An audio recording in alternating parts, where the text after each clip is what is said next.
A continuación, salud renal y reumatología.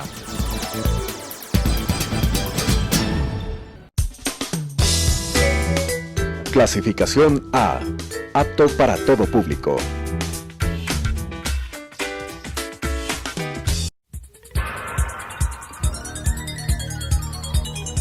Las opiniones vertidas en este espacio por la producción y dirección del programa son de exclusiva responsabilidad de sus autores y de quienes intervienen en ellos.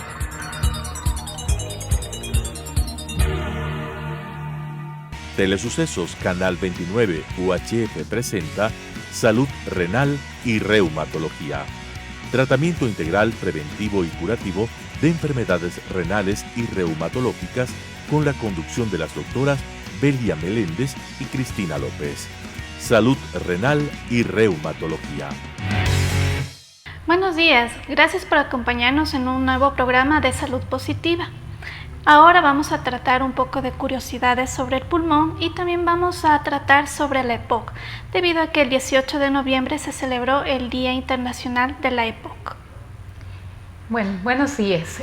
Hoy vamos a hablar, como dijo Belia, sobre la enfermedad pulmonar obstructiva crónica, que es una enfermedad que afecta a gran parte de la población, sobre todo a pacientes adultos, aunque también puede afectar a pacientes jóvenes e inclusive en la infancia.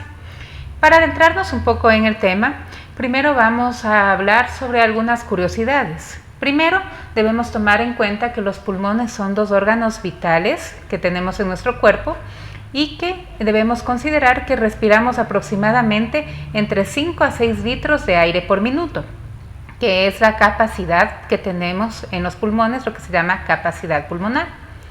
Los pulmones de los adultos tienen la capacidad aproximada para 3 litros de aire. Esto está dentro de las funciones normales, pero entre otras curiosidades también debemos conocer un poco sobre la tos. La tos es un mecanismo de defensa, es un movimiento automático que tiene nuestro organismo para mantener libres y despejadas las vías respiratorias y así eliminar la mucosidad y algunas partículas como polvo y bacterias que pueden estar interfiriendo con nuestra respiración. Por lo tanto, la tos es un mecanismo de defensa. Casi la mitad, y debemos también tomar en cuenta que casi la mitad del agua que bebemos la expulsamos a través de la respiración. Por lo tanto, no solo la orina nos sirve para mantener el balance de líquidos en el cuerpo, si bien es cierto es lo que nosotros podemos darnos cuenta, pero también tenemos las pérdidas que se denominan insensibles y la respiración es una de estos mecanismos para eliminar también líquidos del cuerpo. Claro, pues es muy importante conocer no solamente de qué órgano vamos a hablar, sino las curiosidades a las cuales se encuentra referencia a estos órganos. Bueno, los pulmones en reposo, pues en un adulto normal, exhala 6 litros de aire por minuto. La vellosidad que encontramos dentro de la nariz es muy importante. Su presencia ayuda a limpiar el aire que respiramos y también ayuda a calentar, porque no es posible que el aire que respiramos entre frío a nuestros pulmones, porque esto también ya estaría rompiendo un poco la barrera normal de defensa del mismo pulmón. Si nosotros extendemos los alvéolos pulmonares sobre el piso, podemos decir que vamos a llenar toda una cancha de tenis. Son estructuras tan pequeñas, tan minúsculas, que normalmente no las vamos a poder ver a simple vista, pero si nos dedicamos con paciencia, digámoslo así, podemos llegar a llenar una cancha de tenis. Mientras que los capilares, que son otras estructuras, es decir, son los vasos sanguíneos, van a medir más o menos entre 1.600 kilómetros si se coloca uno tras otro. Es importantísimo porque esto nos habla de la importancia que tienen los pulmones. ¿Y cuál es la importancia? ¿En qué radica esto que podamos nosotros introducir aire? En que extraemos el oxígeno que tenemos en el aire. Hay que tomar en cuenta que los pulmones son sumamente importantes debido a que nos ayudan a extraer el oxígeno del aire. Esto nos sirve para oxigenar la sangre y así los diferentes tejidos y células.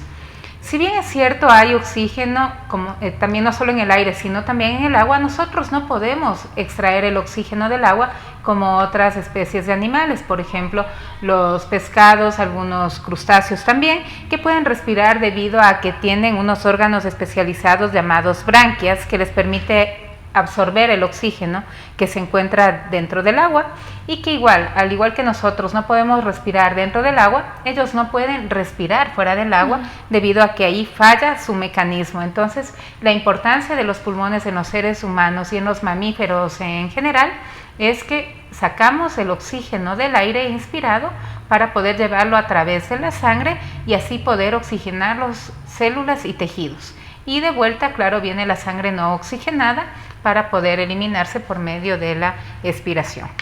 Bueno, las branquias también les sirve a los peces como un mecanismo de filtración de impurezas, porque al no tener ellos fosas nasales, no las necesitan, tienen las branquias, entonces es un elemento para filtrar todas las impurezas del agua, ¿no? Pues al inspirar nosotros lo que hacemos es llevar oxígeno dentro de nuestros pulmones. Sin oxígeno no es posible la vida. El oxígeno es un elemento muy importante para todas las funciones de nuestro organismo. Sin él, nuestras funciones, por más mínimas que sean, no se darían, no se efectuarían y se llevarían se los daría bien, ¿sí? Otra función importante del oxígeno es que al ser utilizado emite el calor.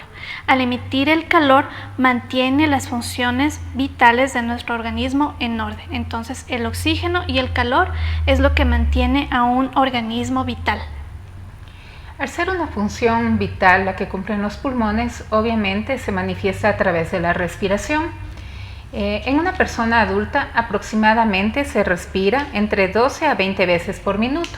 Esto es algo mecánico que se hace de una forma inconsciente porque no estamos nosotros conscientes de cuántas veces respiramos. Sin embargo, esa es la frecuencia normal, de 12 a 20 respiraciones por minuto. En circunstancias especiales, como en las que aumenta las demandas del cuerpo, por ejemplo, durante el ejercicio, durante periodos de fiebre, la frecuencia respiratoria puede incrementarse para aumentar la demanda que tiene el cuerpo, pero también hay que considerar situaciones especiales, como por ejemplo los recién nacidos, niños pequeños, que tienen una frecuencia respiratoria mucho más alta y que, bueno, todo va dependiendo del rango de la edad. Hay que tomar en cuenta que en personas adultas, cuando tenemos más de 20 respiraciones por minuto, probablemente estamos enfrentándonos a un problema infeccioso de la vía respiratoria o a un problema de hipooxigenación que el cuerpo está intentando compensar. En un adulto de 70 kilos, más o menos se respira unos 6 litros de aire por minuto y con una media de litro por respiración. Finalmente, la frecuencia respiratoria de uno mismo cambiaría al prestarle atención, o sea, nosotros no podemos contar nuestra propia frecuencia respiratoria y de hecho cuando un médico examina al paciente procura distraerlo mientras se cuenta la frecuencia respiratoria para que ésta no se vea afectada durante la exploración, durante el examen físico del paciente. Siempre hay que evitar que el paciente tome conciencia de que estamos nosotros evaluando cuántas veces está respirando por minuto. Bueno, los dos pulmones, a pesar de que aparentemente tienen un tamaño similar, no es así. El pulmón derecho consta de 3 partes o 3 lóbulos, mientras que el pulmón izquierdo solamente tiene 2 lóbulos y un lóbulo medio que se llama língula, que no llega al tamaño normal de un lóbulo, ¿no? Esto se debe a que el pulmón izquierdo tiene que dejar un espacio, una caverna donde se va a ubicar el corazón, ¿no? Entonces, él es el que ocupa gran parte de esta zona que debería ser ubicada por un tercer lóbulo, pero realmente fisiológicamente y anatómicamente hablando no lo necesitamos, pues el órgano, como el corazón, también necesita su espacio, su ubicación dentro de la caja torácica. Bueno, es importante también conocer que hay algunas enfermedades congénitas o de carácter genético que producen que algún pulmón o algún lóbulo del pulmón no se desarrolle, lo que se llama atrofia pulmonar o atrofia de segmentos del pulmón, pero que sí son compatibles con la vida, ya que si está el otro pulmón, el pulmón contralateral, este puede compensar. Y también hay circunstancias adquiridas como el cáncer de pulmón o eventos traumáticos que pueden crear la necesidad de que se extirpe parte del pulmón o un pulmón. En este caso, el otro pulmón, el pulmón contralateral, está en capacidad de compensar, pero siempre hay que tomar en cuenta que sí baja un poquito la reserva y aumenta las necesidades de oxígeno como parte compensatoria, pero sí es posible vivir con un solo pulmón, obviamente con ciertos limitantes. Claro. Entre las enfermedades crónicas que van a afectar a los pulmones destacan dos principalmente. La una es el asma y la otra es la enfermedad pulmonar obstructiva crónica o la EPOC. El asma es una enfermedad congénita, es decir, es una enfermedad con la que uno nace y que se puede relacionar con alergias o simplemente puede ser simple y no relacionarse con un proceso alérgico. En dicha enfermedad se produce una disminución del calibre de los conductos respiratorios, es decir, por donde el aire pasa, produciendo así el llamado signo de sibilancia. Es como que nosotros cerramos un tubo y empezamos a soplar, sale un silbido. Es exactamente lo que está sucediendo en el paciente que tiene asma. Lo que llaman también los pacientes como un pito en el pecho, ¿sí? Dicho signo es reversible mediante el uso de inhaladores. Los inhaladores lo que van a hacer es ayudar a dilatar este tubo que se encuentra cerrado, ¿no? Y también pues nos va a ayudar a diagnosticar un poco esta enfermedad. Si no es significativamente reversible, mediante dicho tratamiento no puede catalogarse como asma. Todas las asmas revierten a un broncodilatador. Por otro lado, la EPOC o enfermedad pulmonar obstructiva crónica es una enfermedad que se adquiere, que tan solo puede llegar a sufrirse si en algún momento de la vida se ha consumido tabaco, no necesariamente consumo de tabaco, sino que también se ha estado frente a irritantes al tejido pulmonar como productos como smog, como el asbesto, el carbón que puede provocar, ¿no? En dicha enfermedad se produce en sí una irritación o inflamación del tejido pulmonar más interno, el cual produce que también disminuye el calibre de los conductos pulmonares, pero aquí no solamente está involucrado el conducto que lleva el aire, sino el tejido que le sostiene, el tejido que está alrededor del pulmón. Sin embargo, en este caso los inhaladores no revierten totalmente el cierre de los bronquios, sino solamente en parte, ya que esta enfermedad se caracteriza por provocar una inflamación de por vida del sistema pulmonar y que esto no puede llegar a curarse. Una vez adquirida, no hay un tratamiento en sí que lo vaya a controlar 100%. Como curiosidad, sí pueden existir individuos que tengan asma y que tengan una EPOC, aunque no es muy común, pero sí existe. Bueno, hay que tomar en cuenta que la exposición a agentes ambientales es la principal causa de la EPOC. Entre estos, como mencionó Belia, tenemos el tabaco, el humo de leña, que es bastante común todavía en nuestra población. El asbesto es también común en pacientes que han sido profesores y que trabajaban con tiza, el aspirar el polvo de tiza. Y también la exposición en algunas fábricas, sobre todo en las que trabajaban con telas, en textiles, la pelusa que sale de la tela, también es una causa de EPOC. Pero hay que hacer aquí hincapié en el tabaco. El tabaco es la principal causa de enfermedades pulmonares y no solo pulmonares, también enfermedades vasculares por la toxicidad que tienen los componentes del tabaco. Hay que tomar en cuenta que de los 4 tipos, aparte del EPOC y las enfermedades pulmonares y vasculares, de los 4 tipos más comunes de cáncer de pulmón que encontramos, 3 se encuentran directamente relacionados con el consumo de tabaco. Entonces aquí se encuentra esta franca asociación. Es importante siempre recomendar al paciente abandonar el hábito del consumo del tabaco, porque hay que comprender que una vez que se abandona el hábito de fumar, no es inmediatamente que va a haber los efectos beneficiosos. Los efectos del beneficio de abandonar el tabaco, la disminución de la inflamación, la recuperación de la capacidad pulmonar, cuando es posible, se ve a partir de los 10 años. Así es. Se considera que si el tabaco no existiera, el cáncer de pulmón fuera una enfermedad bastante rara ya que el porcentaje de cáncer pulmonar no relacionado con el tabaco es muy bajo en comparación con aquellos que son tabaco dependientes. Esto es importantísimo hacer hincapié. El tabaco no solamente va a ocasionar cáncer de pulmón, va a ocasionar cáncer de estómago, cáncer de hígado. En el asunto renal también puede acelerar las enfermedades renales de tipo crónico como las que tú ves. Exactamente.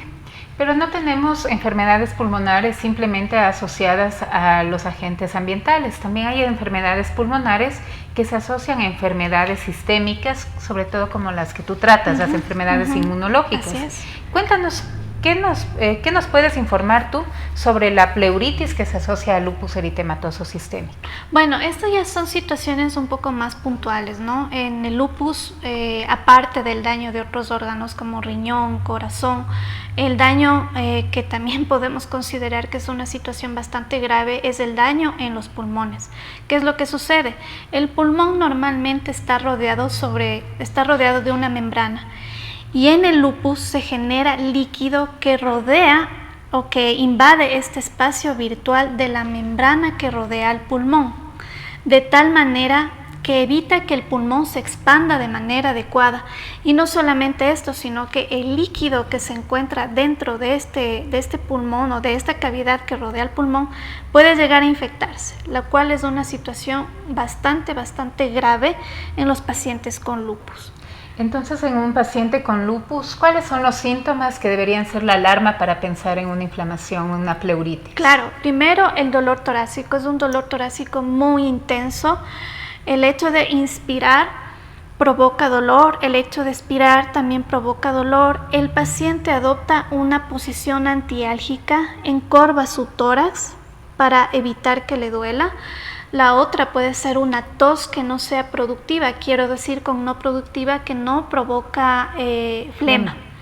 Otra de las situaciones que se pueden provocar pues, en otras enfermedades, por ejemplo en la artritis, es que se generen nódulos, así como en uno de los programas enseñamos sobre los nódulos reumatoideas que se forman sobre las articulaciones, también pueden llegarse a formar en el pulmón, que es como la primera imagen que estamos viendo ahí. Esos circulitos blancos son nódulos pulmonares que en sí no son situaciones que ponen en riesgo la vida del paciente siempre y cuando estos no se infarten o no se rompan, porque pueden llegar a infectarse. Y en la segunda imagen, en cambio, vemos una fibrosis pulmonar que no es tan 100% dependiente de la artritis reumatoide, sino que es más bien dependiente del uso de algunos de los medicamentos para la artritis, por ejemplo el metotrexate. Cuando nosotros detectamos que nuestro paciente tiene una fibrosis pulmonar que se está asociando a su artritis reumatoidea, tenemos que proyectarnos y cambiar el medicamento, quitar el metotrexate y dar otras opciones terapéuticas. Claro, hay que tomar en cuenta que el tejido pulmonar normal es una especie de esponjita que permite el intercambio de aire. En estos casos que ya hay la fibrosis, hay un endurecimiento del tejido que no permite que los pulmones se expandan para hacer este intercambio de aire entre los alvéolos, que son como los globitos de aire que están dentro del pulmón, y los capilares de sangre, que son los que van a llevar la sangre oxigenada a las células y tejidos. Bueno, al inicio del programa les hablamos sobre el Día Mundial del EPOC, que se celebró el día 18 de noviembre.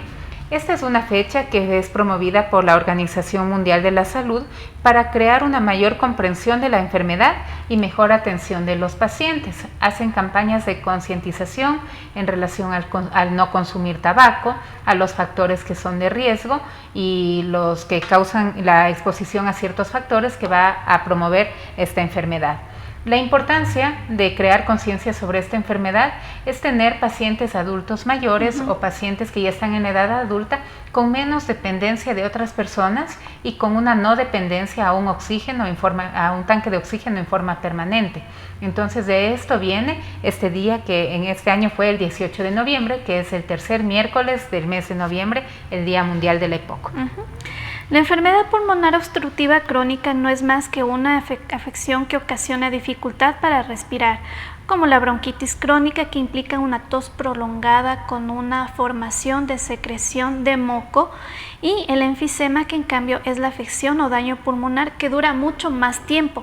El paciente enfisematoso es aquel paciente que se lo llama el soplador rosado, es aquel en el que entra el aire y el 100% del aire que entró no es el que sale. Eso es lo que sucede en este tipo de pacientes.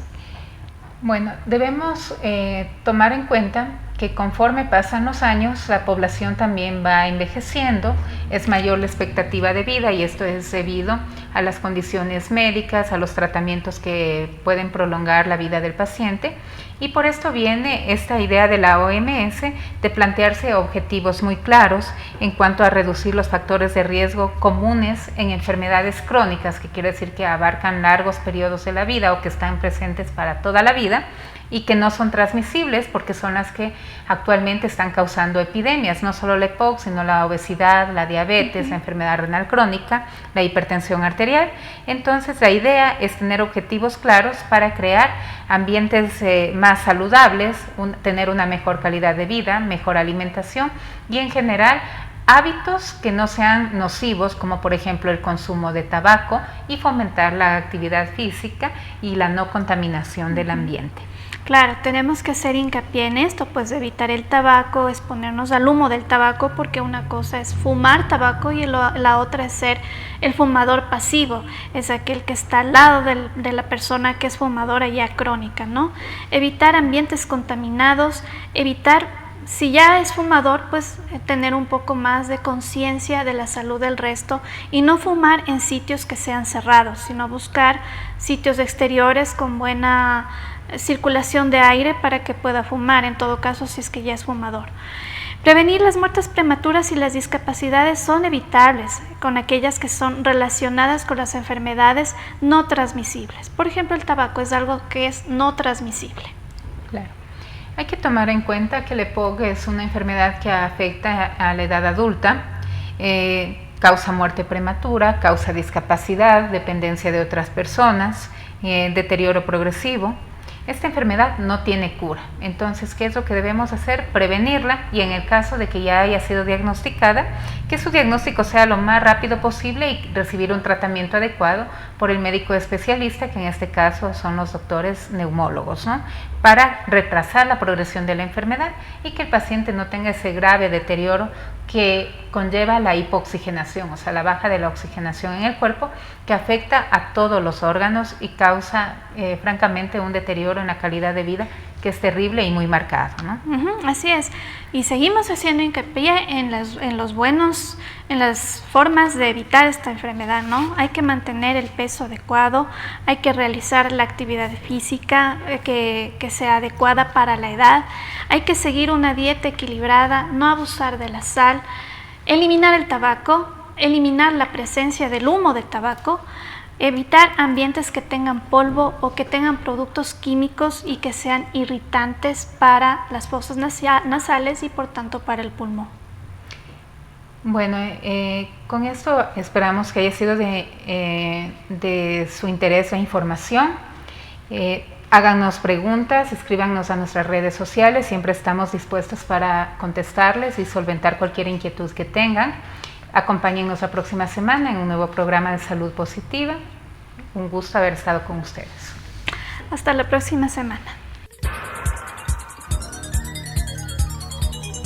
Las opiniones vertidas en este espacio por la producción y dirección del programa son de exclusiva responsabilidad de sus autores y de quienes intervienen en ellos.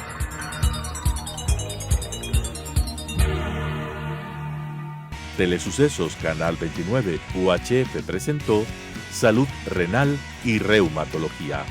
Tratamiento integral preventivo y curativo de enfermedades renales y reumatológicas con la conducción de las doctoras Belia Meléndez y Cristina López.